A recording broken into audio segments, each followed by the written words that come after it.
अपनी जरूरतों को पूरा करने के लिए पैसे सबसे ज्यादा महत्वपूर्ण है। रुपए के रूप में जिन नोटों का हम इस्तेमाल करते हैं, क्या आप जानते हैं कि वो नोट कैसे बनते हैं? इनकी छपाई कहाँ होती है? किस प्रकार की स्याही का इस्तेमाल किया जाता है? क्या आपने कभी सोचा है कि जब सरकार देश में ही करेंसी छापती है तो फिर सरकार कर्ज क्यों लेती है? सरकार ज्यादा करेंसी छापकर ही विकास कार्य क्यों नहीं कर लेती? आइए हम आपको इसका जवाब बताते हैं। सरकार एक तय सीमा से ज्यादा करेंसी इसलिए नहीं छापती क्योंकि इससे देश में महंगाई बढ़ सकती है। अगर ज्यादा नोट छापेंगे तो इससे लोगों के पास ज्यादा पैसा आ जाएगा। जब ज्यादा पैसा आएगा तो उनकी जरूरतें भी बढ़ेंगी, इससे महंगाई बढ़ेगी। साथ ही हम जिन चीजों का उपभोग करते हैं या सेवाएं लेते हैं वो तो उतनी ही है, लेकिन बाजार में करेंसी बढ़ जाने से उनकी कीमत में इजाफा हो जाएगा। मतलब कोई देश जितनी ज्यादा करेंसी छापेगा वहां उतनी ही महंगाई बढ़ जाएगी। इसे मुद्रास्फीति कहा जाता है। मुद्रास्फीति को अगर काबू नहीं किया गया तो इससे अर्थव्यवस्था भी चौपट हो सकती है। इस बात को उदाहरण से समझ सकते हैं। मान लीजिए सरकार ने खूब सारे पैसे छाप दिए और देश के हर नागरिक के पास लाखों रुपए की संपत्ति हो गई। लेकिन अब अगर आप बाजार से कोई चीज लेने जाएंगे जिसकी कीमत पहले 50 रुपए थी, अब दुकानदार उस चीज को 50 रुपए में क्यों बेचेगा? क्योंकि 50 रुपए की अब उतनी कीमत नहीं रही है जितनी पहले थी। साथ ही जब किसी चीज का उत्पादन होगा तो वहां भी उसकी लागत बढ़ जाएगी, तो जब तक प्रोडक्ट मार्केट में आएगा तो उसकी कीमत भी बहुत ज्यादा बढ़ चुकी होगी। मतलब अगर ज्यादा करेंसी छापी जाएगी तो फिर छोटी छोटी चीजों के दाम जो आज 5 और 10 रुपए हैं, वो ज्यादा करेंसी छापने की स्थिति में सैकड़ों और हजारों में पहुंच जाएगी। या इसे ऐसे भी समझ सकते हैं कि मान लो अगर किसी देश में सिर्फ 5 लोग रहते हैं और उनके पास 100 रुपए की करेंसी है। उस देश में 50 किलो चावल पैदा होते हैं, तो फिर इस तरह से उन 50 किलो चावल की कीमत 100 गुना 5 मतलब 500 रुपए होगी।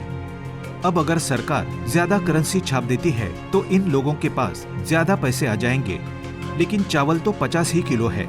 ऐसे में ज्यादा करेंसी छापने की स्थिति में इन चावलों की कीमत बढ़ जाएगी। ज्यादा मात्रा में करेंसी की छपाई से उस देश की करेंसी डीवैल्यू हो जाएगी। बता दें कि किसी देश में नोटों की छपाई इस बात पर निर्भर करती है कि उस देश की जीडीपी, राजकोषीय घाटा और विकास दर कितनी है।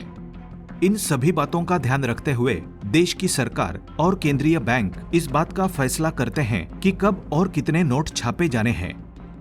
ये देश कर चुके हैं गलती। कई देशों द्वारा तय सीमा से ज्यादा नोट छापने की गलती की गई है, जिसका उन्हें खामियाजा भुगतना पड़ा है।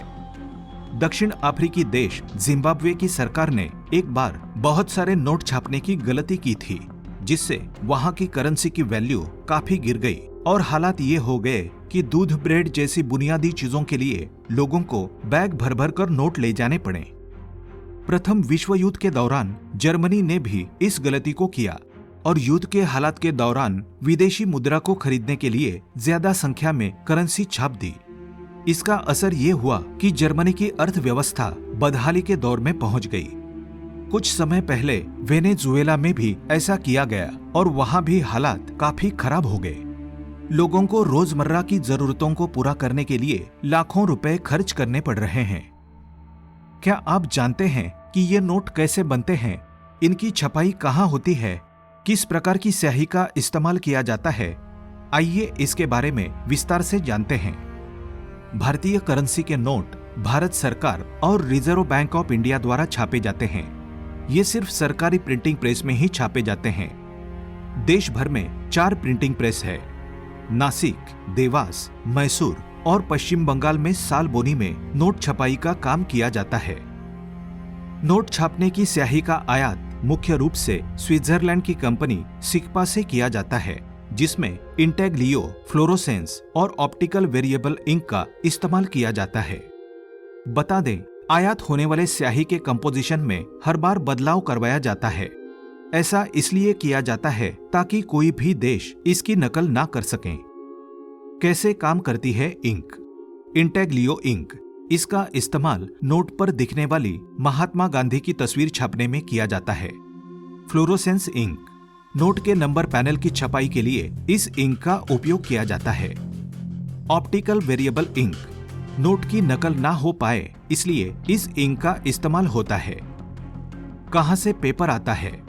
भारत की भी एक पेपर मिल, सिक्योरिटी पेपर मिल, जो कि होशंगाबाद में है, ये नोट और स्टैंप के लिए पेपर बनाती है। हालांकि भारत के नोट में लगने वाला अधिकतर पेपर जर्मनी, जापान और यूके से आयात किया जाता है।